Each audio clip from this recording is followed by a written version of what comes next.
Welcome back to Salesmen After Hours. What? Who's that? Who is that? You're usually over there. Hey. I think. Well, usually you're kind of Like over right. over there. Yeah, somewhere like that, somewhere around there. You usually see my forehead go right. It's so big and large and reflective. Damn. We're fucking what? We're like 15 seconds in. Jesus Christ. Hey guys. We're doing a little bit of a different episode today. We have Chelle with us on the couch here. Because it's another 5-week month, and we were like, you know what, let's get a little experimental. Let's kind of shake things up a bit. Yeah. And we got us three, a little triple chicken coop episode. Hey.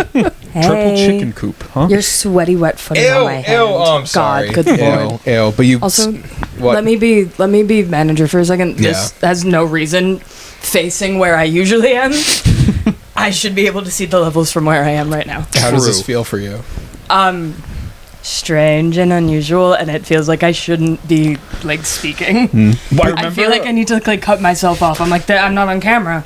I remember that one time on Strong Island when I sat in the left chair instead I sat in the far left instead of the far right. It's weird. Like, you don't expect it to be weird. That was scary. But when you sit in the same spot for like 10, 12 weeks or whatever, and then you switch all of a sudden, That's like freaky. it's fucking. It's like when your teacher has everyone get into class and goes, don't sit down, we're switching seats. Yeah. No, that was the worst, because remember, did your teachers make you go stand at the front of the class and then like one by one made you like sit down? Yep. That was so scary, because all of my friends would get called first, because my last name starts with a K, so I was always in the middle. And I would see all of my friends sit down, and then I would always be placed like next to like the like pleasure to have in class kid, and then like right in the middle of like the disruptor and like the like really loud one, because I was so quiet, so like people felt bad being loud next to me because I was small and quiet. So I never got to sit next to my friends, and I hate switching seats. And why did we start talking about this? Because I'm switching seats right now. Yeah. And I have the same fear. But I get to sit next to my friends this time. True. So in elementary school, you must have been in like the very beginning of like the alphabetical. I was always like the third act. Like depending on the class, I could even be a little more towards like the middle. But I was usually like third act. I felt so bad for the kid with the last name Chelle. Yeah, he was cooked. He was fucking cooked. We had a Z also. In our grade, he was always fucking last. We had, I think Zhang was the last one. Zhang. She's famous on TikTok now. Really? No. We should get her on the show. She is like, no, we were not friends. She scares me because she's like a brilliant fucking genius. She got famous. Yup. She got famous on TikTok via a video that went viral when we were all applying to colleges, and you guys probably saw it. It has like 12 million views. She Ours did like more. True. You know, She did like jockey. She did like the applying to all the Ivy League schools and seeing which ones take me, and then she got into all of them because she's a brilliant fucking genius. That. No. We gotta. No, I admired her so what's her name? Zhang, if you're much. watching this, fuck you. No!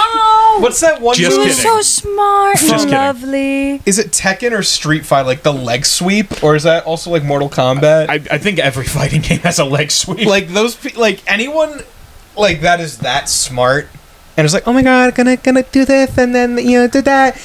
I need to just give you a fucking leg sweep. I'm Like down. you pissing me off. You're pissing me the fuck off. I'm different, whereas I admired them in high school because I was but a simple painter. Not to say painters aren't smart, because I'm smart. True. And now I'm a jaded underachiever, so we literally had this conversation at dinner. I did everything and everything I could. I did so many speeches in college because my professor said, "Do you want to do this for me?" And I go, "Yeah." Brownie points. I like Dragon Quest. All right. Yeah. What did we do this last week, guys? I feel like I think we did something pretty cool. We got a gift from friends. That's true. We got a gift from friends. An actually really cool thing happened. Shout out to this company that Chelle's about to talk about, and we'll get into this really cool segment. Hens. Hens. Our friends at Hens. I'm considering them friends, best friends. The person I've been emailing, I would like to consider like a soulmate, like something like We'd love a to have soul you. tie. You're the love of my life. Okay. We'd love to have you on the show if you're listening. Guy from Hens. I'm picturing it being like an also 23-year-old like me. Like I'm just picturing me. on the other side of the screen. And I'd like to think that we're best friends, and I'm assuming that they're probably in a different time zone because they email me at like 11 p.m.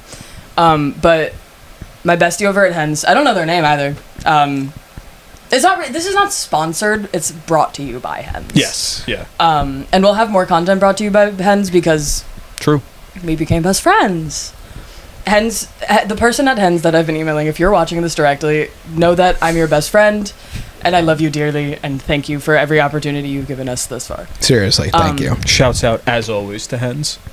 We love Hens. And the animal hens. Those are cool. But True. we watched The Surfer. The Surfer. With Nicolas Cage. True. Early release. It comes out tomorrow, actually. Wow. Today's May 1st. Yeah. In the real life. And it comes out tomorrow, May 2nd.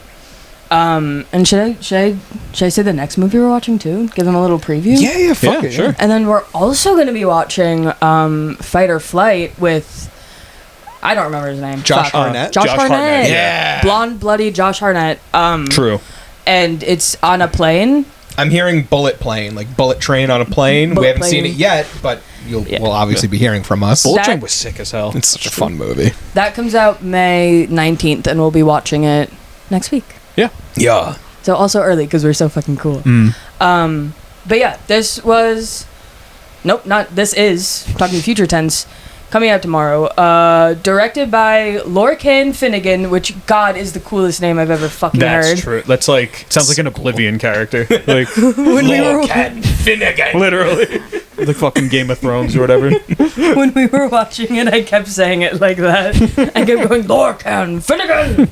And written by Thomas Martin. Not to discredit Thomas Martin, your name's cool too, but like, Lorcan Finnegan! Relation to Dean Martin, or I don't Probably think not. so. Would be cool. Thomas Martin, if you're listening, let us know. Keep us in the know on your. Genuinely, Thomas Martin, if you're listening, I think you're a fucking genius, and I would like to. We will get into need that. to pick your brain. Yeah, we're also. I should also say, there's so many prefaces, and then I'm gonna read the synopsis of the movie and then the writer's statement. So just buckle in. If you're bored, just press the skip through button. I won't mind. Press the skip button until one of us like starts Screaming. sounding. Yeah. Not now, but like that's an example of what you'll hear. We're gonna, the three of us.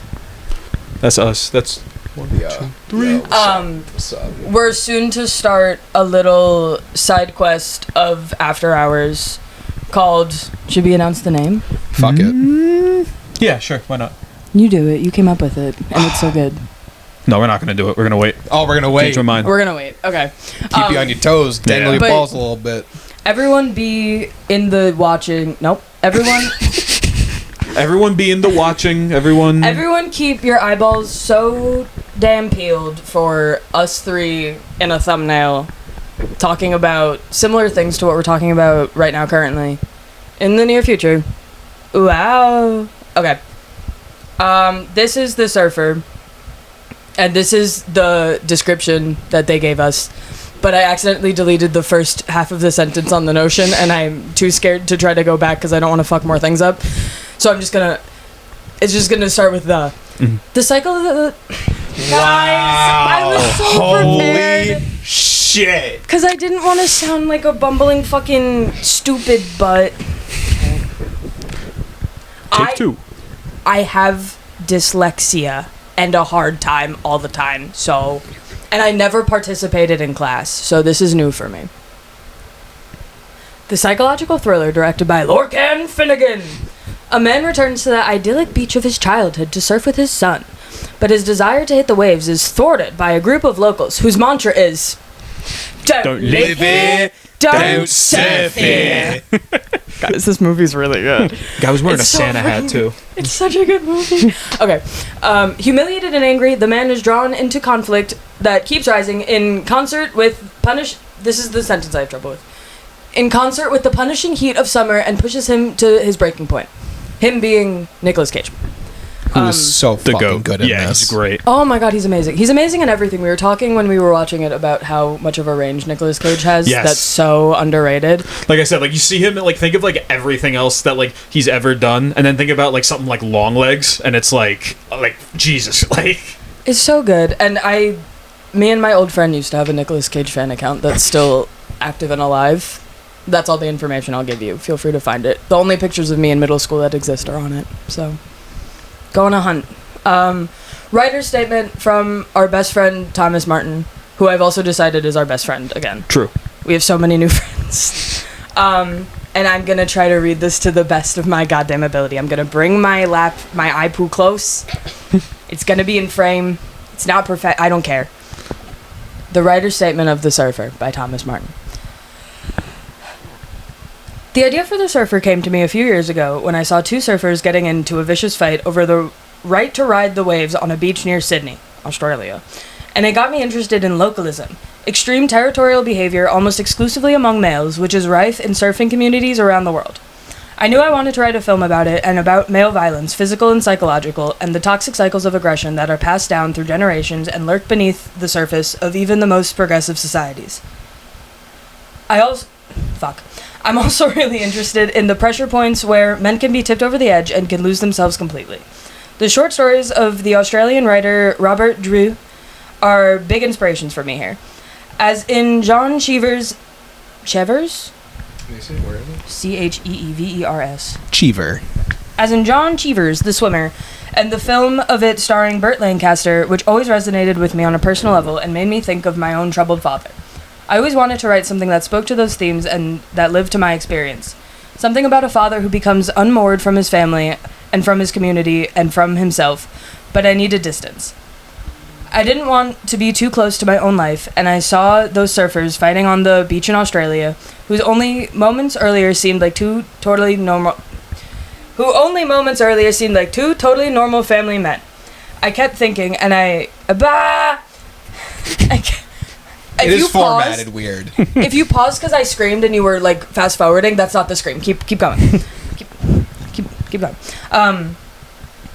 It's formatted so weird. Sorry to this. It was copy and pasted directly from like the official Google Doc, so maybe it's on me for not formatting it. But it's also long. I don't know where I was, guys. Hold on. Thinking about it. Me when I'm thinking about it. Wow, I wish my eyes could track where you just pointed. What did you point to? Oh, it just thinking about it. There. Thinking about it. Who only moments earlier seemed like two totally normal family men. I kept thinking about it, and I started to wonder what they were really fighting over. Simply the right to surf simply the right to surf that break, or something deeper about their identity and who they really were in that community. The story for The Surfer, it's in all caps, started to come to me from there. I'm from Ireland, but I've always been creatively drawn to Australia as a place to explore extreme frontiers in the environment and the landscape, and also as an arena to examine the outer limits of the human condition. That's a whack sentence, Martin. Sorry. That wasn't my fault. And when I discussed the idea with the director, Lorcan Finnegan, he agreed. We had to do The Surfer in Australia. It had to be an Australian film. Great choice. Lorcan and I connected over our shared love for Auspalation films and the films of the Australian New Wave. So, I wanted to tap into the sensibilities of those films and write a screenplay about a man who just wants to take his son surfing but ends up being pushed to the absolute breaking point. Thomas Martin. There's something that I think you have criminally forgotten about over the past 24 hours. You know how you relate everything back to Mad Max? That, yes. It is the Australian film franchise. So, okay. That's true, yeah. Let me, because, okay. That's the scream, actually. Stop. Everything coming next is Welcome not back. me reading off of the screen, except I'm about to read off of the screen again, but then I'm not going to. It's fine. You might be wondering what Auspalation means. These are films. I'm just going to read off of the Google definition because I don't want to sound like an idiot. Auspalation films are exploitation films, a category of low-budget horror, comedy, sexploitation, and action films made in Australia after the introduction of the R rating in 1971. And so Sean pointed at me and went, but you forgot Mad Max, because I run an unofficial Mad Max fan account on Letterboxd, CHELL3R0SE. Kelpo Grits 54. I think Bilboyo too. Give me one second. It is Bilboyo too. Let's go. Because we put it in the vlog. I remember That's when true. I was editing. Yeah. But I love Mad Max with all of my soul, with all of my being. And I did not relate any of this film to Mad Max quite yet. Because the original Mad Max, 1 and 2 and maybe 3, but that's pushing it, are quite original Ozploitation films, in a sense, like lightly leaning towards it. And I love the original Mad Maxes, do not get me wrong, I am obsessed with them, I love them so dearly, but my soul lives in Mad Max Fury Road. And it's one of the best movies of all time. Of ever, in my favorite You have movie. seen it, right? Yes. Okay, yes, good. I have. I'm gonna make you watch it again. It's fine. But I, a film nerd and a film school graduate in last May, so I can't say last May anymore because May's coming up. That's fucked up. It is May now. So a year ago. Fuck Wait, you. yeah, it is. Yeah. Fuck off. I'm looking. Fuck off. Fuck off. Fuck off. Love Succession. Why am I looking at my iPad? There's nothing there. I'm like yearning as the fucking person who does the background. I'm like yearning for something to do and like look at. For just like a task to be doing. Well, usually I'm like looking up small chicken on the computer so they try not to laugh. But yeah, this movie, I can relate it to Mad Max Fury Road all I want, but I want to let it stand alone because there's a more important parallel or like media parallel that I want to make, but also that I want to actually get into the movie before I make that parallel because then it won't make sense and I need to cut myself up because I've been talking so long. Hey guys, hey. I really like the movie. yeah, I thought it was. What you were saying about like those like 70s like exploitation or Ozploitation, whatever. Like, I feel like there were a lot of shots in this movie that felt like ripped directly out of one of those. Like, there's one in particular where he's standing up on like the dune or whatever, and it's like the camera is like zooming in on him in a way that, like, it's gonna sound weird how I'm describing it. It just like the way the camera was moving seems like one of those movies. I know it was very insane, old wave, but like it was. You'll know what I'm talking about. It kind of reminded me, weirdly enough, as if I don't talk about Godzilla enough. The camera work in the movie gave like that shot. It very much reminded me of how the old Showa era Godzilla movies would like shoot and frame the human characters. It was very like, it was like so shoddy and weird, and like you're zooming in with the camera. It was so cool. It was shot like a product of like an olden time. Like, you it get was a so shot cool. from like on top of like 70s, a building, and then all of a sudden it's zooming into like someone's fucking face on the ground. Yeah. And it's like It was very much like of the time that it was going for. If that, like, it's not of its time as in like 2025. Like, it's modern. It takes place modern day, but it is filmed like it was in the 70s. yeah. And it's like, it's not in such a way, and like, let me say this first. We are not sponsored by this film. We're not sponsored by Hens. We don't have to talk important to positively say. about it. No. Yeah. These are our opinions, and fuck, I love this movie. Yeah. I didn't think I would that much, but ooh, I love it. But it's very like 70s Ozploitation films are very kitschy, very campy, very like they had to be because the R rating just came out and they were just testing the boundaries of what they could possibly do. And obviously this movie doesn't really need to test many boundaries because many things have already been done that are like fucking bonkers crazy testing the ratings. Yeah. I mean, fuck, Doom Generation is my favorite film. That movie does not have the version that I watched doesn't have a rating because it's so fucked up. Yeah. Watch Doom Generation. Don't watch Doom. I talked about this last time. I love Doom. Wait, hold my microphone. I need to show our friends who don't know Doom Generation my background because it's all Doom Generation. Wait, look. It's a really sick movie. It is. I'll come up to Both you like guys. sick as in like it's cool, and sick as in like I felt sick after watching Yeah. it. Like I was physically ill. I know people like iPoo content. That's Doom Generation. That's some Twin Peaks. And then that's Unsafe that's out of sex. nowhere. And then this is my back. Don't look at my notifications. Just don't look at those things. This is my background. Yeah. James Duval. Yeah. My Love goat. him. James Duval. Weird little boy twink. Yeah. True. Yeah. James Duhall, if you're watching, we would love to have you. We would love to have you. We know you're a fan of the show. But first, we want Isaac Leon Espinosa. True. Isaac Leon Espinosa. If you are listening, we will fly you out. You can come on our show. I'm not fucking around. I'm gonna start commenting on his stuff on the podcast account. Like, send him a message. I'm sure he'll do like a Discord call with us. Let's go. Let's fucking so go. Fucking sick. Keep your eyes peeled. Is that the one from Sinners? No. It'd be really funny if he was in Severance. No, Sinners. Oh. It would be even funnier if he was in that one. Who are we referencing? We'll show you. Isaac. I don't get the reference. I'll show you after. Okay. But The sci-fi. yeah. Okay. Like, again, we don't have to talk. But like, we're not fucking paid to do this. Yeah. But like, as like a raw reaction kind of thing, like the first like maybe 25 minutes to a half hour, I was like, okay, like what are we doing? Like what? Yeah. What's the kick? What are we you going know, for? like it's a very short movie. It's only like an hour and 30, maybe a little more. I think hour 38, I believe. Something like that. It's Counting credits, about 103 hour and a half. minutes. So like when a half hour goes by and I'm not really sure what the fuck we're like doing with like the plot, I got a little concerned. But in retrospect, once the second and third acts like happen, it makes the first act better by proxy. Yeah.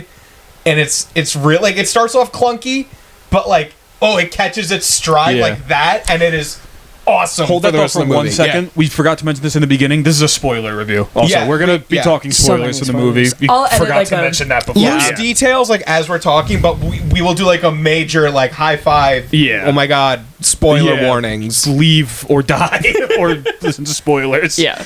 But I feel like the clunkiness that you're describing, I feel like comes from that 70s It does. style where like I feel like the beginning almost is so PG to kind of weed out any noobs. Like, you know how like Rocky Horror kind of does the same thing where like the whole beginning is like It's just like a normal movie. And then like once a they get to the very- castle, it's like like a very vanilla whatever, and then once it gets like it gets really yeah. and like then we go like full throttle into it. I feel like that's what The Surfer really does really well. Because I feel like it just kind of goes from like, because if you didn't read the entire like artist's statement before it, which like I made everyone read the artist statement because I thought it was so cool, which I feel like gave us a good view of it because I don't know.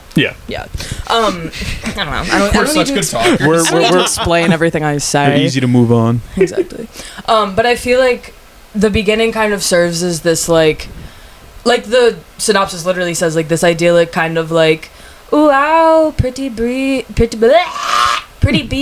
pretty surfer, pretty beach and The water was like ocean. Baja Blast. Yeah, the water was like unusually like clean and like clear look and whatever. Aqua It was- green. Yeah. Pretty Baja Blast. The color grading in this film was Yeah, it looked great. tasty. Not to mention how quick they fucking make Australians seem like complete assholes. Like my Nick God, Cage yeah. and his son are walking down this hill onto the dunes, and they bump past Literally, this guy. some and he goes, Australian guy "Fuck off." who, unless I'm like misremembering, I don't even think was part of the crew. I don't remember seeing him the rest of the movie. Oh no! That's Like, he was just he like just showed an up for Australian that. guy that was just being rude to them. Well, I It's guess like, he would have had to been part of the Bay Boys. The Bay Boys. Because Because he Yeah. was surfing there. Yeah, he was true. surfing there.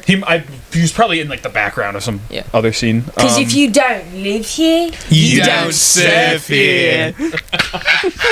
Like, it sounds cheesy, and when I first read it, I thought it was going to be cheesy. I thought when they said that it was going to be cheesy, guys, it fucked. Like, sorry, it fucked. It, like, everything about it fucked. I'm Yeah. trying to find the editor because I want to special shout out the editor, and I'm losing my breath because I haven't taken a breath. Hold on. But like we were saying about how the beach and like all the surfers and stuff are like this like ideal image. Like when you see like the surfers' families later on, like near the end of the movie, how it's this picture perfect. Oh, they're having a family get together or like a picnic on the beach or whatever, and like all the kids are playing, and it's like on that side, like, oh, like this all like looks perfect. Like it just looks like a good day on the beach to.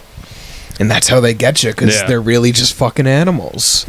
It tackles a lot of interesting themes that we'll get into, but I think like right now, like that first, like the first act, like the first third, like is so like the whole movie's infuriating. You see Nicolas Cage get essentially like psychologically tortured over the course of a few days in this single parking lot up above a beach. Yeah, I should also say it is a psychological thriller. Yes. It is. That's the genre. I was confused how it was going to be, and then once it all like caught its stride and I was like, oh, okay. It's like in everything that can go wrong will go wrong kind of movie.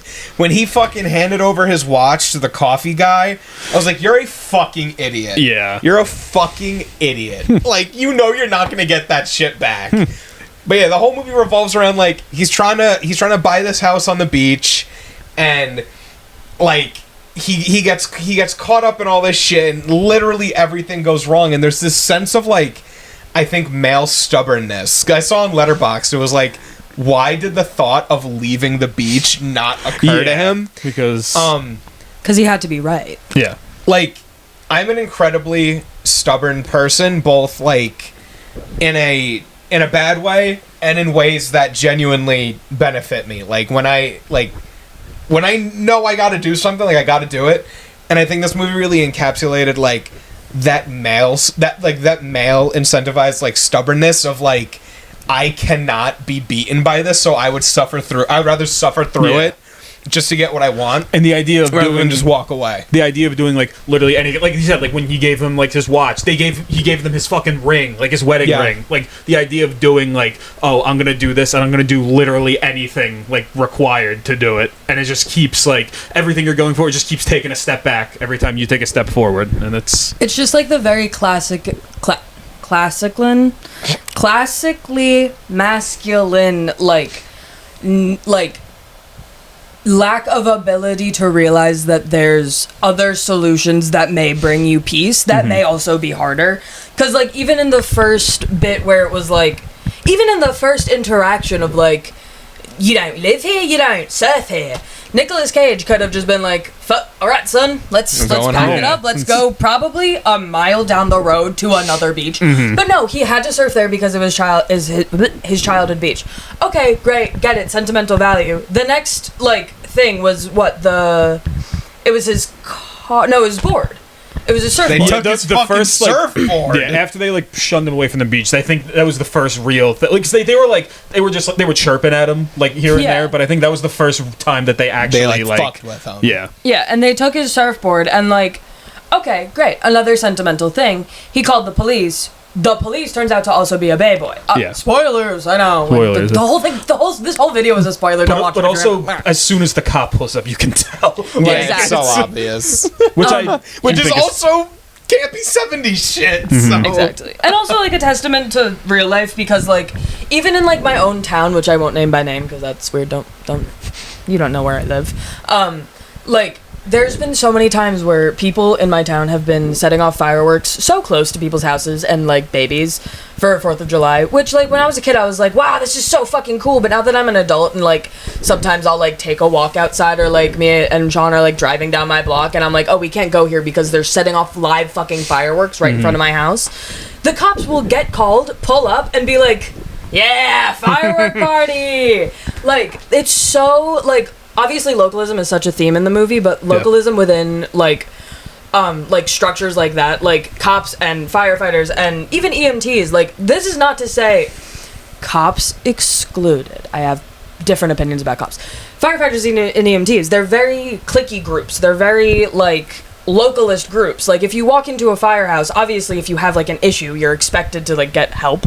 But like there's been times where like I've known people whose like parents have been firefighters and I've like gone to firefighter like picnics, and if you walk in and you're not a firefighter or the son of a firefighter or the daughter of a firefighter or like you're already known, you'll get weird looks and you'll get egged on and you'll get ragged on. And it's the same thing as like hazing. And hazing only takes place really in frats, where like if you don't live here, you don't serve here. Yeah. And you have to go through hell to be able to even be associated with this group.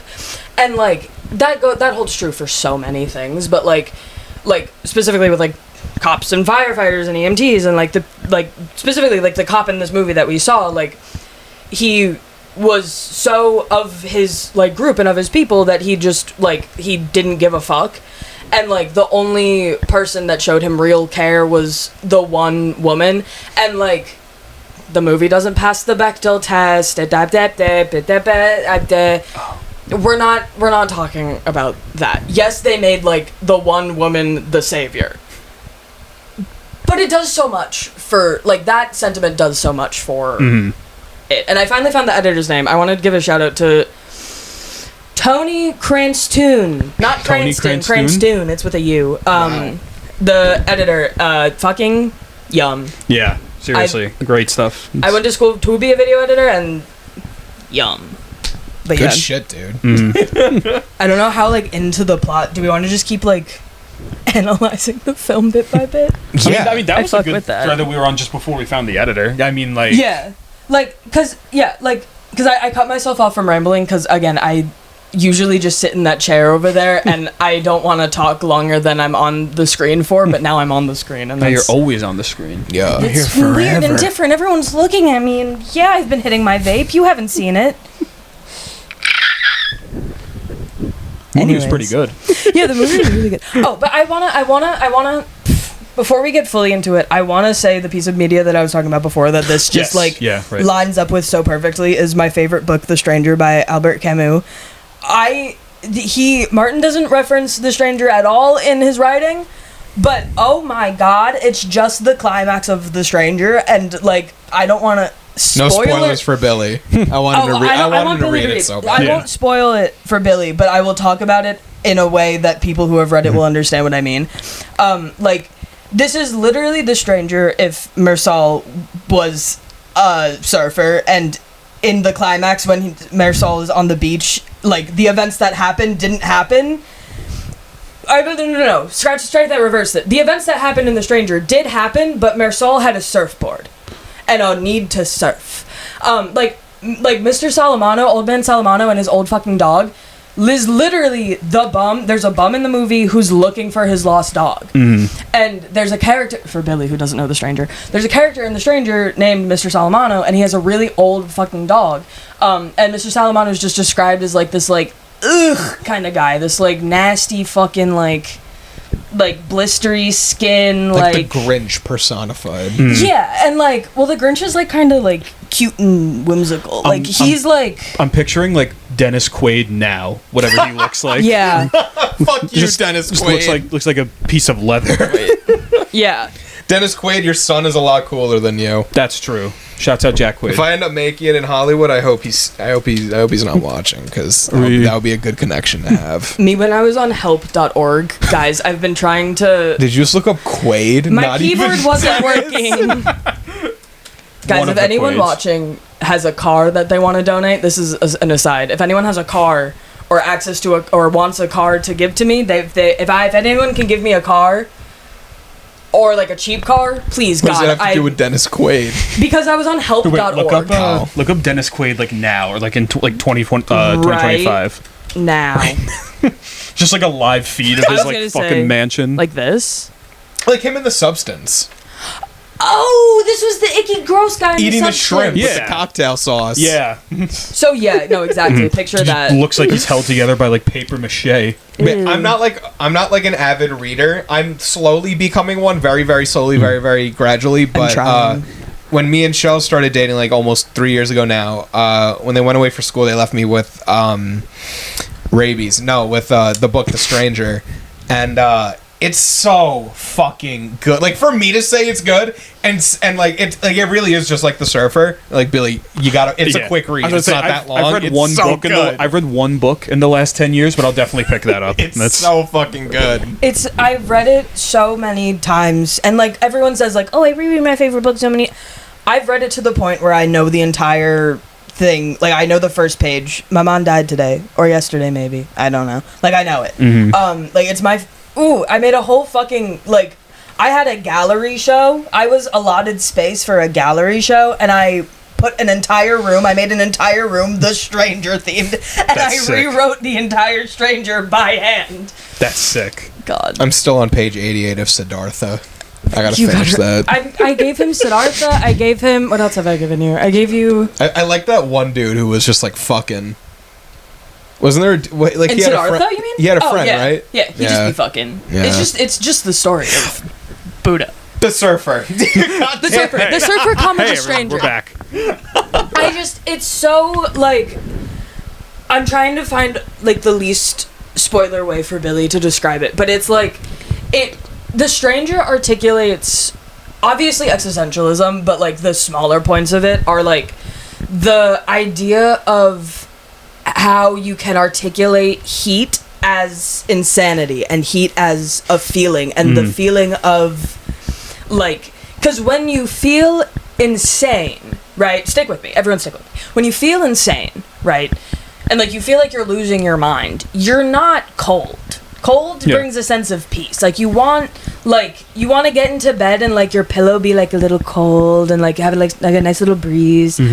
Like, insanity feels like sweating, like heat, like sun berating you. Like when you, like, hold on, give me a second. I thought I had an analogy, I didn't. You just gotta give me a second. Keep going. But like both of these medias, I don't know how to describe it. Both of these things, the stranger and the surfer, they just so beautifully articulate something that's supposed to be so warm and so lovely, and, like, everyone's so happy now because the sun's out. But read The Stranger and watch The Surfer, you won't be so fucking happy that the sun's out. It makes you feel disgusted by the fact that the sun exists. And it just has this idea of, like they put Nick Cage outside and remove any way of him to get inside, and The Stranger has that kind of metaphorically. Like, Marisol is so existential. Obviously, it's an existential philosophy book. And, like, he's so singularly focused on one thing that it lands him, for those who have read The Stranger, wherever it lands him, not a great place, Billy. You'll find out. Poor guy. It's an existential book, so that's not really a spoiler. And you see Nick Cage lose his fucking mind in this. Yeah. It's bad. And it's believable. He starts acting like the homeless guy that we mentioned before, the one with, like, the lost dog, the bum. Yeah. And it's like it feels like this, like the cycle's gonna repeat itself. Like, oh, Nick Cage is gonna be the next old guy, the next pope. The papal conclave is electing Nicolas Cage as the next. I'm so down, dude. Honestly, let's do it, dude. Let's go. Let's run it. I hope the papal conclave actually elects Isaac Leon Espinosa of TikTok fame. I'm down also. I'm down with that. Let's run it. Oh, but then I thought you were talking about the one of the governor candidates of New York. What? Oh, what? Guy, every time you say the cardinal Isaac from Leeson, New York? No, I'm confused now. We'll show you Isaac after the show. Don't worry. Wait, no, I'm thinking of. Hold on, this is important. I swear on my life, because it's about New York politics. And, the guy getting elected currently for New York City. The one.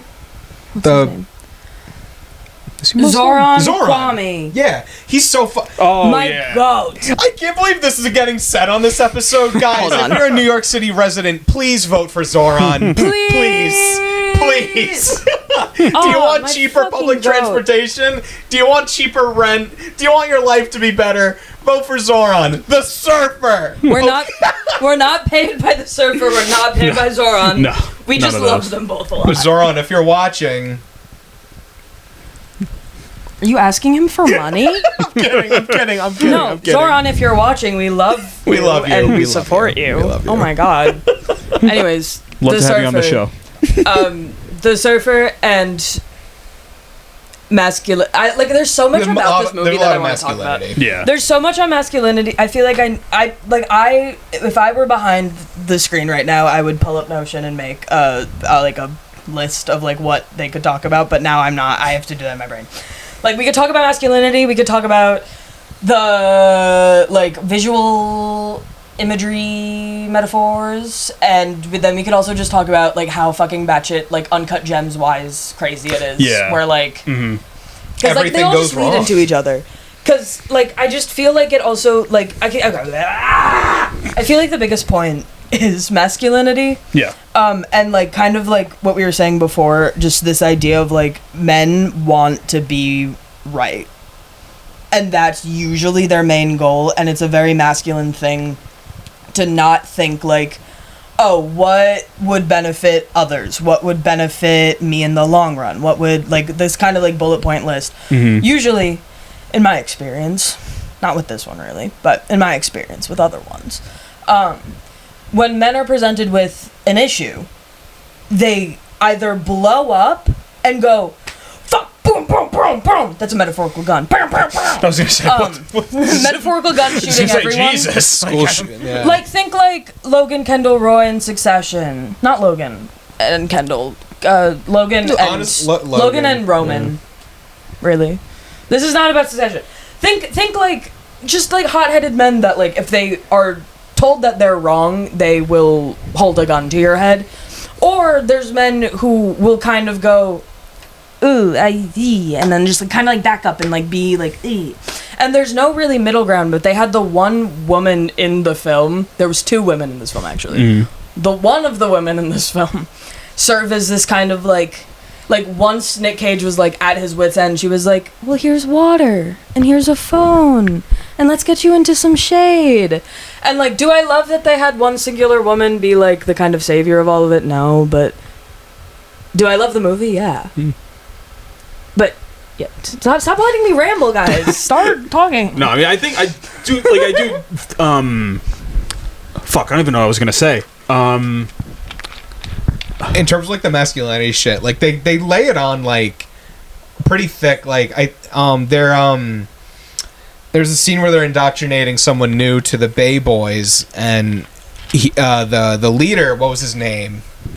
Wait, I have the whole cast here, guys. Scally. Yeah. Skelly. He goes something along the lines of like, every man has a beast in him. It's just like this inherent violent nature that men think they all harbor, when really they've just created that for themselves, and now they just live by it. I mean, there was that scene where Nicolas Cage was looking up the guy, and it's like the classic fucking TikTok like alpha angle where it's like the fuck, like he's like you only see him directly from like the shoulders up, and it's like little worm's eye view. Yeah, saying something about like fucking, I don't remember what he was talking about, but like it's if you've seen any of those videos in real life, you've seen it's exactly that. It's he's like the Australian Andrew Tate.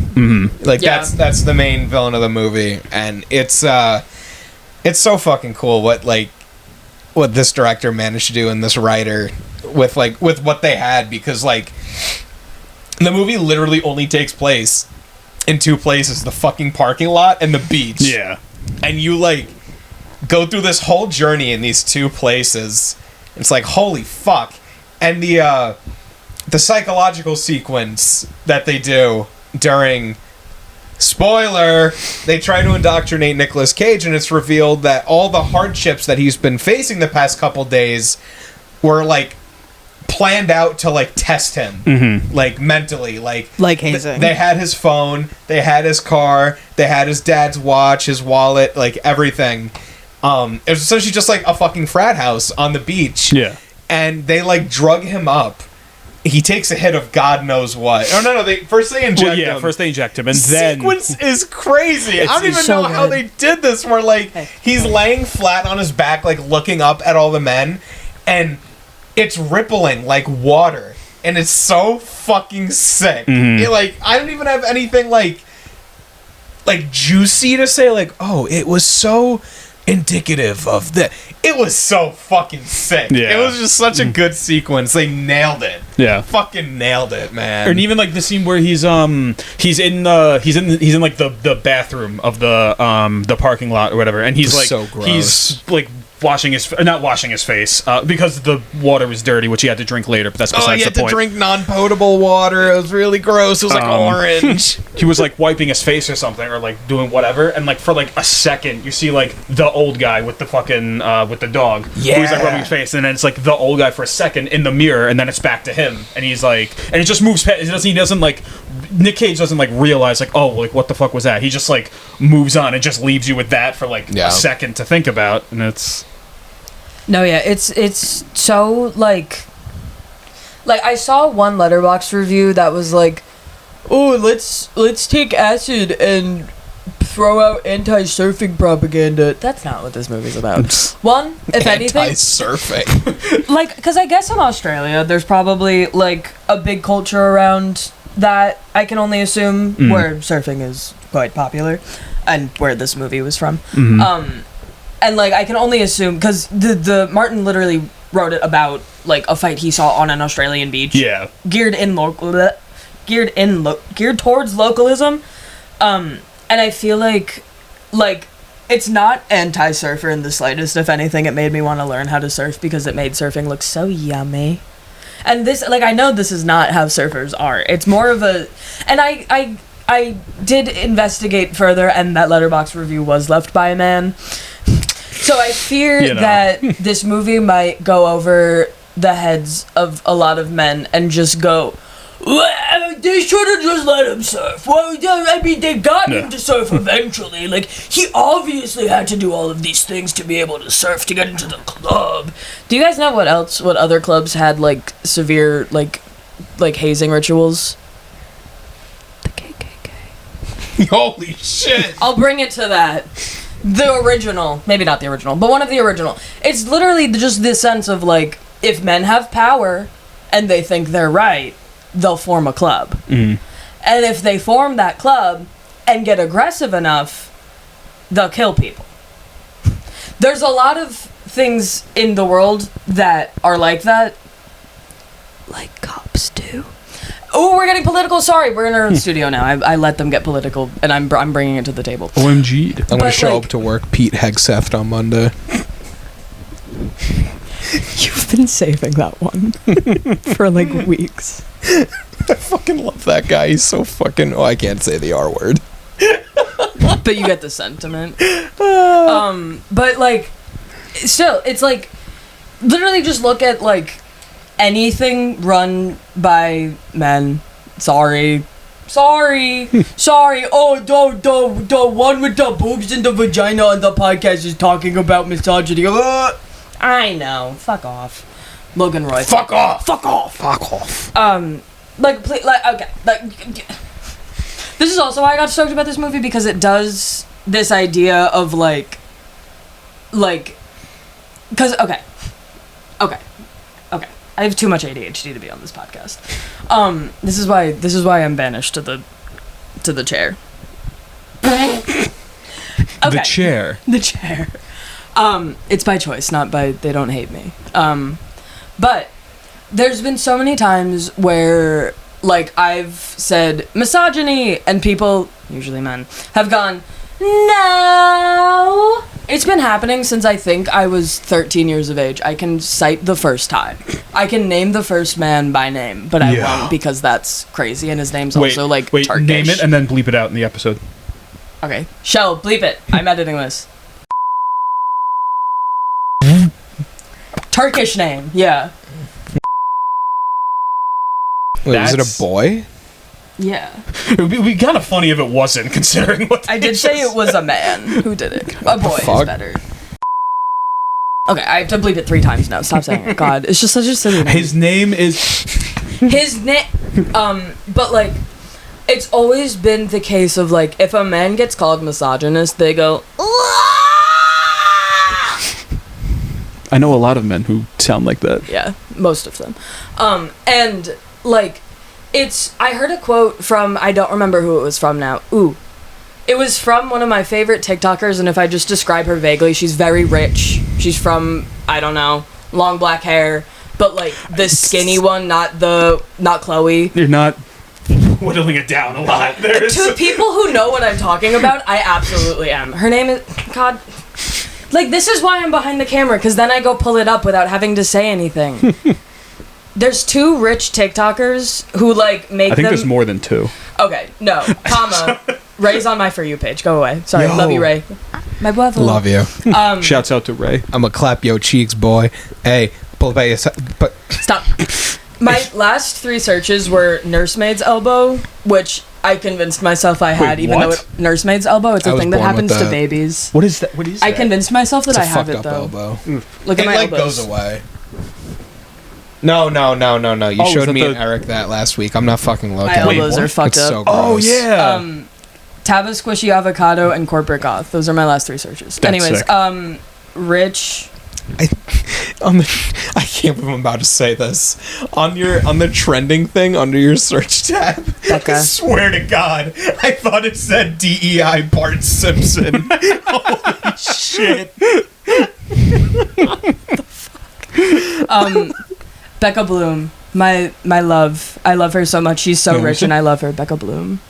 We don't have the same for you pages, guys. I'm a girl at heart. Mine has been Radiohead, Succession, Isaac Leon Espinosa, and and Joshua Block. Josh. No. Just saying. No. Just saying, buddy. No. I don't think we can do that. I don't think. If you're hanging out in Nassau County, I think there's moral implications there that we are not equipped to deal with at the moment. I would call the police. Or like a mental health professional. True. And like lock him in a room with them. No. Okay, Becca Bloom. Becca, on leave TikTok. a like if you want us to bring Josh on the show. Don't. Go ahead. She said a quote a couple of weeks ago in a TikTok that kind of just changed my perspective of everything. And she said, misogyny is not personal, it is systemic. And that blew my fucking mind on how to articulate that concept to men. And I feel like the surfer kind of, obviously the one woman is the savior in the movie, whatever. But I feel like it does kind of show, because like all of the men in the movie, which was the majority of them, were all very characteristically, like masculine, testosterone-filled men. Mm-hmm. And like, there was one scene where there were 2 French people going to surf, and Nick Cage was like, don't fucking surf here, you're gonna get beat up. And of course the man surfer was like, they were friends, who was like, we are surfing. And the woman was like, we should fucking listen to him, actually, that like this is like, actually we should leave. And the man ended up like getting his entire face like he got his shit rocked, dude. It was like one guy was like holding him by the shoulders and like he like threw him into the other guy's threw him forward into the other guy. Fucking dude, like I said during the movie, sick. like I hate to give it to them, but that was kind of sick. That's sick. That's some fucking like DBZ Tournament of Power shit. Literally. Piccolo and Gohan. True. That'd be like a training move. They were in the movie. They were. Actually. I didn't know they got the rights to it. Nick Cage is so good at keeping his mouth open. Yeah. There was like an entire third of this movie where his mouth was just agape. Yeah. He was just. Is his mouth open in the No, it'd be really funny if it was. Yup. Oh my God, it is. Yeah. It is. Nick Cage, if you're He loves watching, it. Nick Cage is not watching this. it'd be so sick. If he is, that would be There's cool. a chance. Maybe he's Hey. scrolling on the interwebs. He's like, oh, I really wonder what people are saying about my new movie, The Surfer. And we're Well, I hope he likes that Where fucking. there? Why am I forgetting the word for it? What the fuck? What? Jesus Christ! keep thinking. Move on. No, Dude, like I said, carts have had a fucking wait, whoa, no. Oh no, carts have had irreparable amounts of damage Impression. to the human brain. That's Jesus Christ. I hope he likes that impression that you just did. I did a movie with Pedro Pascal like 2 or 3 years ago. That's true. I that still gotta movie watch was that. fucking awesome. I The still gotta watch it. unbearable weight of massive talent. Oh my God. It's so good. I gotta see that. I also got to see that. It's so fucking good.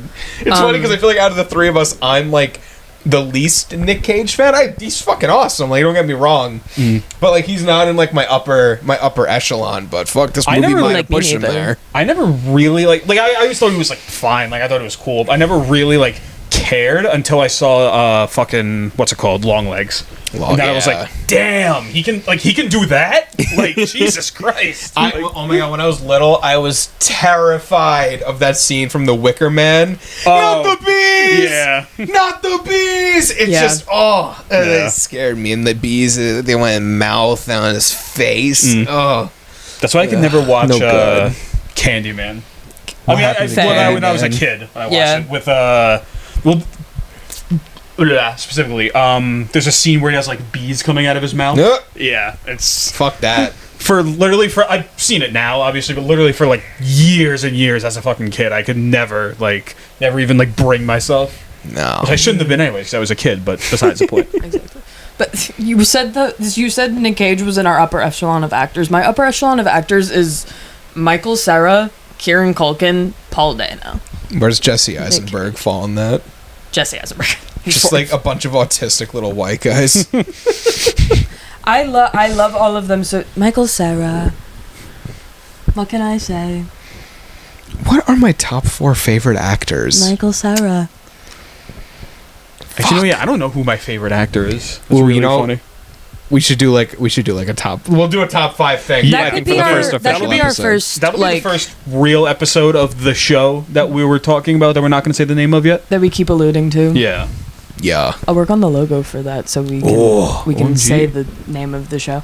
But yeah, the movie's really good and I like it a lot and I think it does a really good job of showing just like in the same way that I said like the stranger and the surfer used the sun as a metaphor for insanity and like pain. Mm-hmm. Someone just liked my review of the surfer on Letterboxd. Guys, same timing. Shouts out Leo Darby 92 for liking my review of the surfer. Shouts out. We'd love to have you. We can't. Honestly, if we ask everyone in the world to be on the show, someone's gonna say yes. Isaac Leon Espinosa will. Yeah.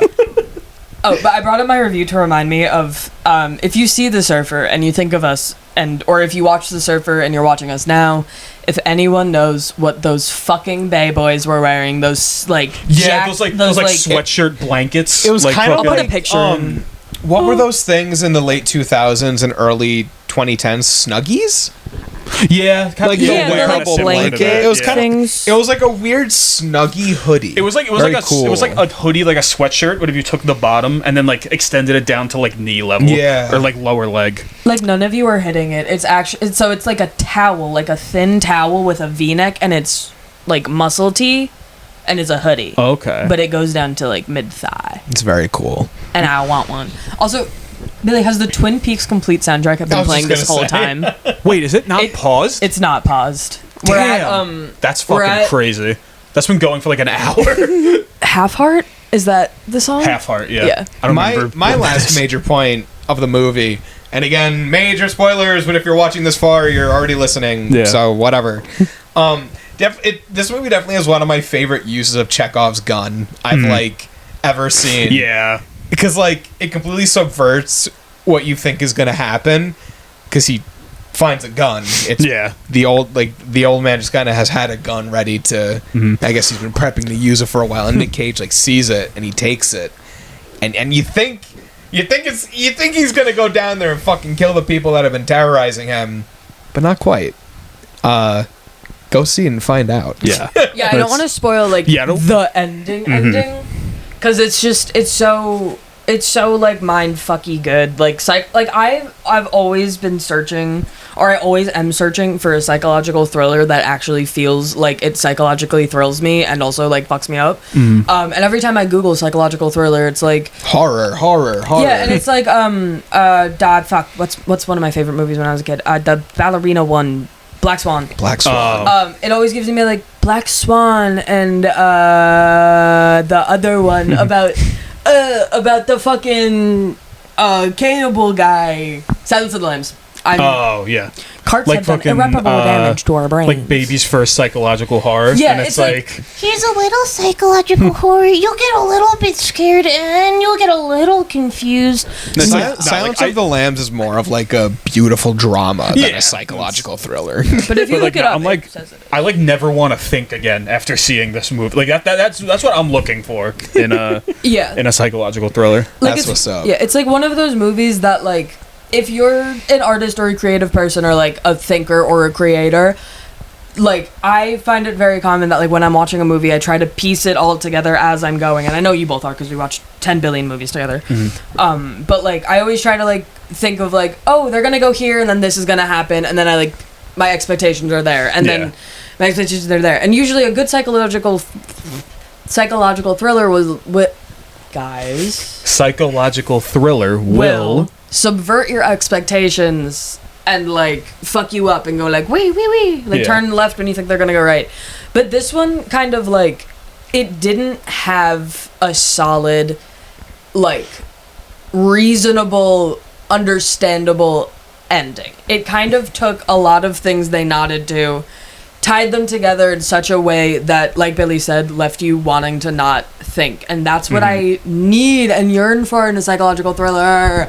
Because I don't want to, like, have to figure out and rationalize the meaning of every single thing and go like, well, he got hazed into the fucking Bay Boys and he like got the whole thing and then the bum came back and he did this, blah, blah, blah. And like I don't want to give reason to like what happened in the last few minutes of the movie. Yeah.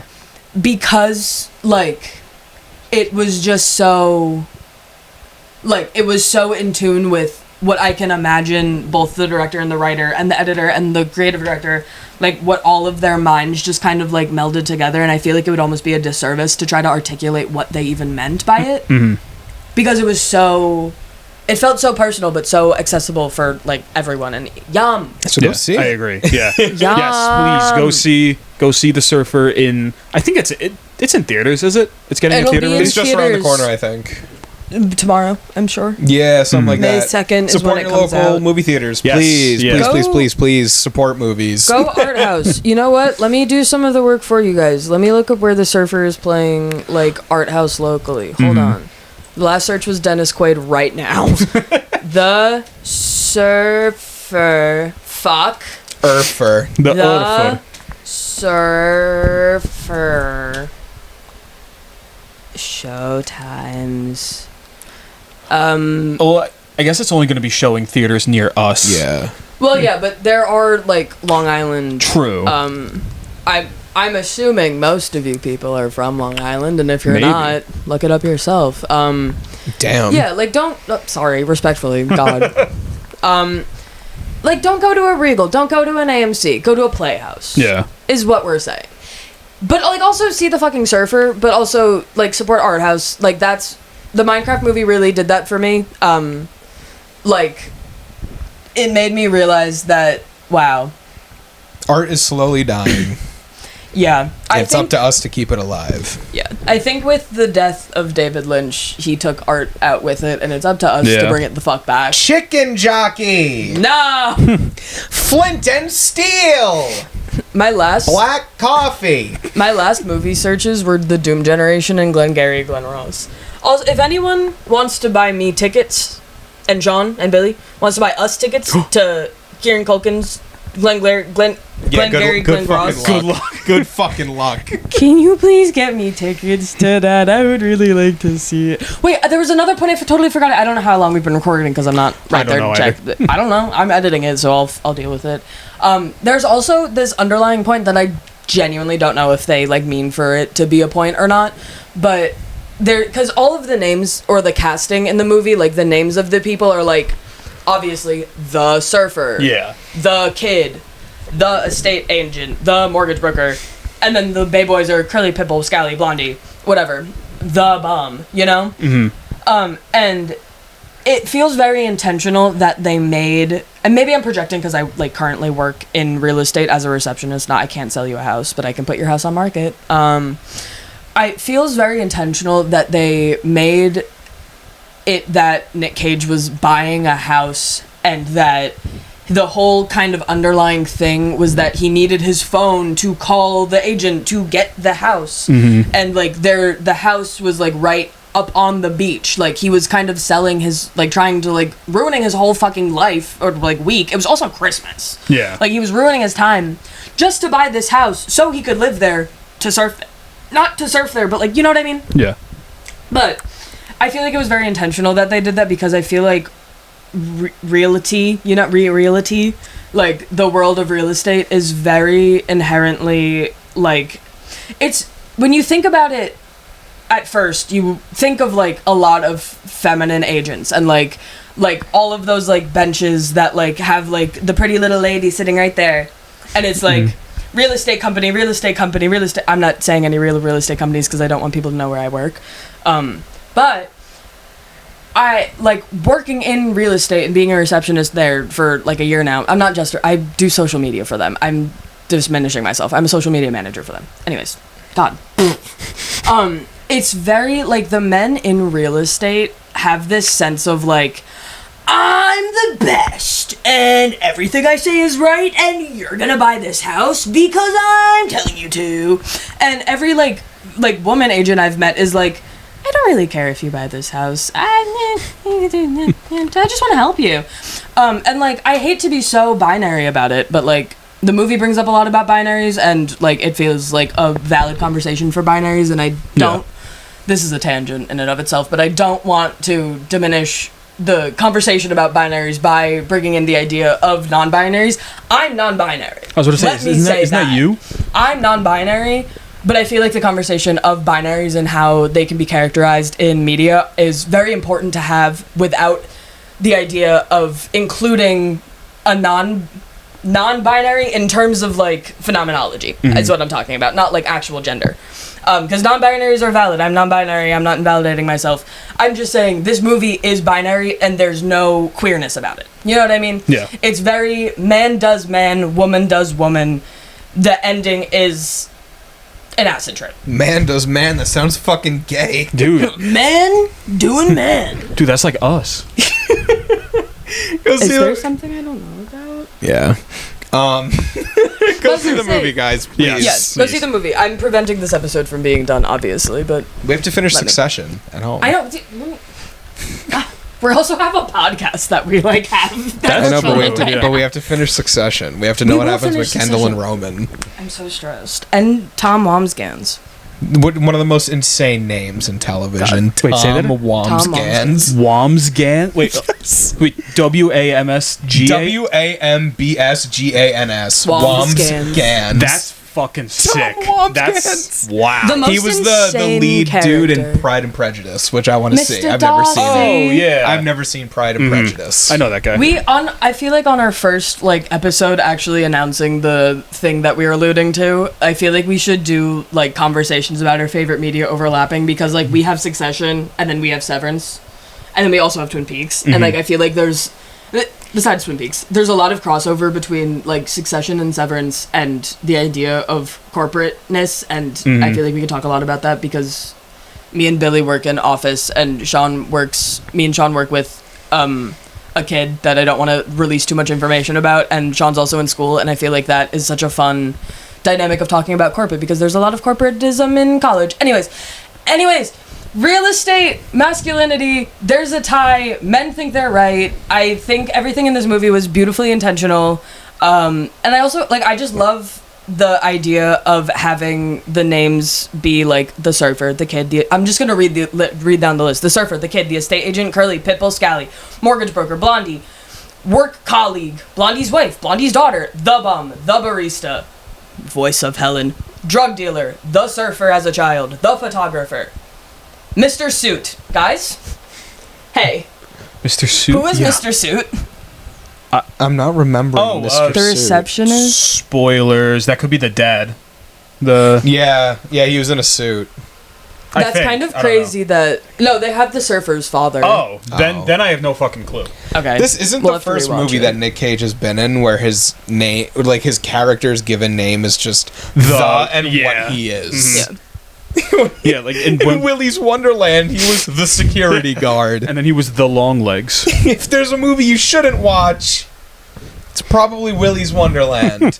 Not your best showing, Nick, but I get it. You got to secure the bag. I heard you were like in debt for a while, so you probably just needed to pick that up for a little extra changey. So, yeah. Is that right? Yeah. Guys, I lied before. What? I haven't seen Mad Max Fury Road. I don't know why I said I did. I know you haven't. I don't know why I said I did. I knew. Because I know you, and I know when you lie. I know you because you never lie, and you did a thing that you never do when you talk, because you never lie. Because you just looked at us and went, yeah. You don't do that when you're sure of yourself. It has to be the next movie you put in the rotation. Oh my good lord! Wow. We'll be talking about Mad Max Fury Road very soon. You've never seen Mad Max Fury Road? It's gonna change like everything. I watched it for a month straight to go to sleep. That's crazy. That's It's not a sleep movie. In fact, was it's gonna say, isn't moving there, like, at all It is a times. 2.5-hour chase scene. that's Yeah. sick. It is my favorite. Yeah. Thank you, Australia. Thank you, Yes. Nick Cage. Thank you, Hens. Thank you, Hens. Thank That you, was, Lorcan that was a Finnegan. weird order for thank yous. Wait, yeah. Thank you, Director. Hens, for allowing us to see this movie Yes. early. Thank you, Lorcan Finnegan and Thomas Martin, for creating this movie. Yeah. Thank you, Australia, For being there for them to make this movie. Wait, also, if you're from Australia, no one's from Come on the Australia. I check We'd our love if you're from Australia, we'd love to have Crikey. you. I'm on Salesmen After Hours. I check our demographics frequently. We've never had Australia, but if you're from Australia, One of are you these just days. okay with bugs flying on your face? They're, like the whole movie, people like I don't know if it was a movie effect or if it was an Australia thing.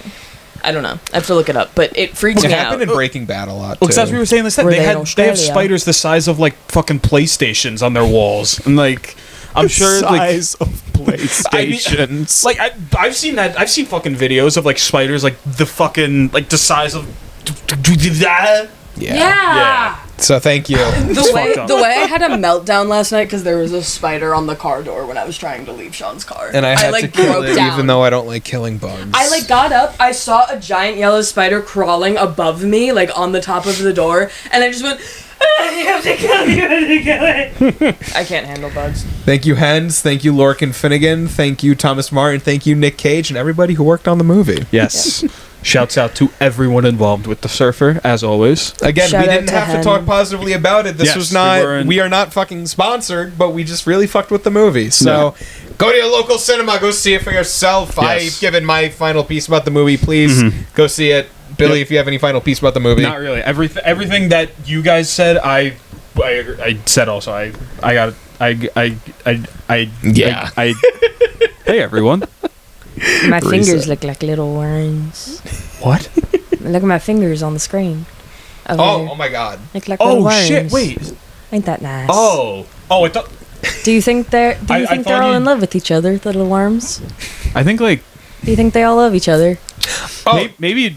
Well, because there will be two that'll take care of each other, but then there's one that's left out because there will be No, two. there's only 4 of them. I didn't put my thumb out. Oh, okay. I think they're then like yeah. a cute little polycule, but like Okay. not toxic Dude, and polycules weird. are sick as hell. For real. It's like I think they all love each other and check take care out of the each other. 420 episode. yes, yeah. The 420 episode is up now. Yeah. We have a Crumble review in it. We Yes. should probably edit the Yeah. title of it to add featuring Crumble. That's true. Yeah. Eric brought that to my attention. So I'll do thank that. you guys for watching. Thank Yes. you everybody who worked on the surfer, and fuck it, we'll see you guys Yeah, next we'll see time. you guys. Woohoo! Yeah. Thank you, Hens. I won't be here for the next episode. I'll be back in my chair. Sure.